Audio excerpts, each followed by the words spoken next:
رسول کریم صلی اللہ علیہ وآلہ وسلم نے ارشاد فرمایا، میں تمہیں ایسی عبادت نہ بتاؤں کہ جس کو کرنا بہت ہی آسان ہے اور بدن پر وہ بوجھل نہیں ہے، بدن پر وہ ہلکی ہے۔ عبادتوں میں مشقت تو اٹھانا پڑتی ہے۔ آپ نماز پڑھنا چاہیں گے تو آپ کو وضو کرنا پڑے گا ٹھنڈے پانی سے، چل کے مسجد جانا پڑے گا، رکوع و سجود ہوں گے۔ روزہ رکھنا ہے تو آپ کو دن بھر کی بھوک کاٹنی پڑے گی، زکوٰۃ دینی ہے، صدقہ کرنا ہے، خون پسینے کی کمائی سے پیسے جدا کرنے پڑیں گے، حج کرنا ہے تو بہت زیادہ مشقت اٹھانی پڑے گی۔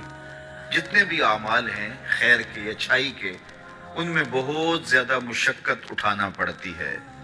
یہ طالب علم یہاں پڑھ رہے ہیں، 8 سال کا چلہ کاٹ رہے ہیں، معلمین پڑھا رہے ہیں، صبح تہجد سے اٹھتے ہیں اور شام تک ایک وظیفے میں لگے ہیں، علماء ہیں کام کر رہے ہیں، بہت سارے لوگ، کتنے مشقت والے کام ہیں، تب اللہ کی رضا جا کے نصیب ہوتی ہے۔ لیکن میرے حضور نے فرمایا تمہیں ایک ایسا عمل نہ بتا دوں جس میں بدن بھی نہیں تھکتا اور ہے بھی بڑا آسان؟ اللہ اکبر! فرمایا وہ عمل کون سا ہے؟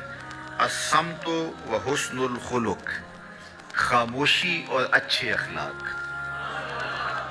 زیادہ بولنے سے بہتر ہے خاموش رہو، خاموشی میں نجات بھی ہے، ثواب بھی ہے۔ زیادہ بولنے والا جھوٹ بھی بول لیتا ہے، زیادہ بولنے والا گالی گلوچ اور سب و شتم پر بھی اتر آتا ہے، زیادہ بولنے والا کسی کی پگڑی بھی اچھال دیتا ہے، زیادہ بولنے والا غیبت بھی کر لیتا ہے، زیادہ بولنے والا ایسا مزاح کر دیتا ہے جس سے کسی کو تکلیف پہنچے۔ زیادہ بولنے والے سے بہت ساری غلطیاں ہو جاتی ہیں، جو تھوڑا بولے اس سے غلطیاں کم ہوتی ہیں، چونکہ انسان کے زیادہ گناہ جو ہے وہ اس کی زبان کی وجہ سے ہوتے ہیں۔ ایک روایت میں آتا ہے جب صبح ہوتی ہے سارے اعضائے بدنیاں زبان کے آگے ہاتھ جوڑتے ہیں، بی بی تو چپ رہنا، کیونکہ بولتی تو ہے اور مصیبت سارے اعضائے بدنیاں کو سہنا پڑتی ہے۔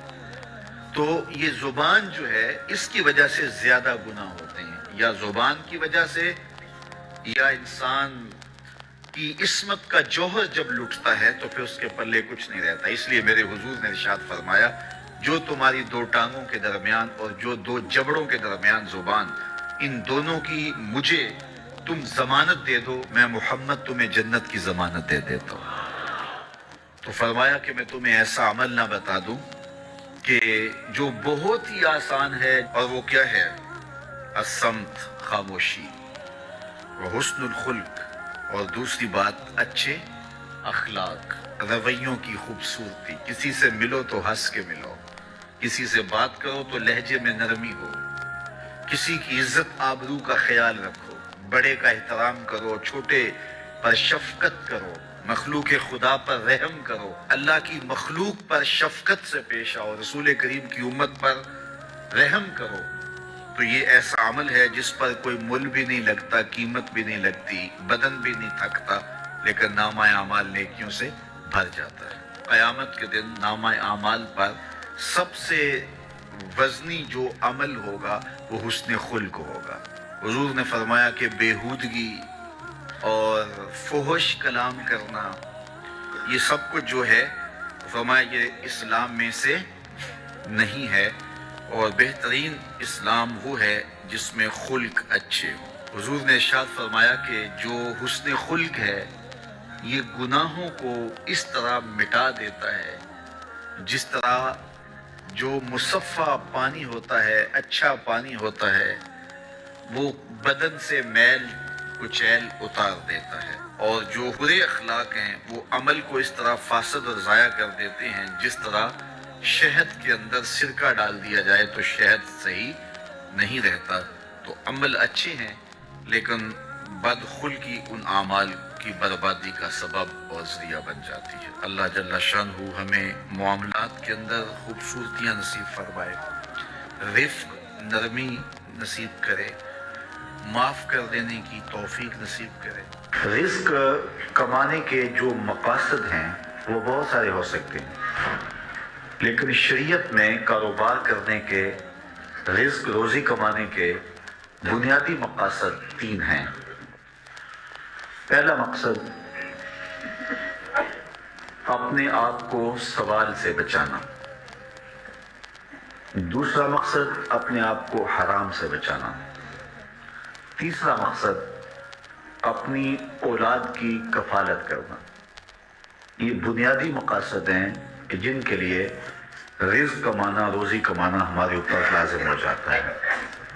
اور اگر آپ کاروبار کو وسعت دے رہے ہیں، ضرورت سے زیادہ کما رہے ہیں، تو اس کے لیے ایک چوتھی نیت آپ کو ساتھ کرنی ہوگی، اور وہ یہ کہ معاشرے کے کمزور لوگ، رشتہ داروں میں غریب لوگ، میرے ہمسائیگی کے اندر جو غریب لوگ ہیں، یتیما ہیں، مساکین ہیں، معاشرے کے وہ لوگ جو اپاہج ہیں، معذور ہیں، کمانے کی صلاحیت نہیں رکھتے، میں زیادہ مال کما کے ان کی کفالت بھی کر سکوں. ان چار مقاصد کو ذہن میں رکھ کر کے جو رزق کمایا جائے گا وہ دنیا نہیں ہوگی، عین دین ہوگا. لیکن اگر ان چار مقاصد کے علاوہ رزق کمانے کا کوئی پانچواں مقصد بھی شامل ہو گیا تو وہ ان چار مقاصد کو بھی دنیا بنا دے گا.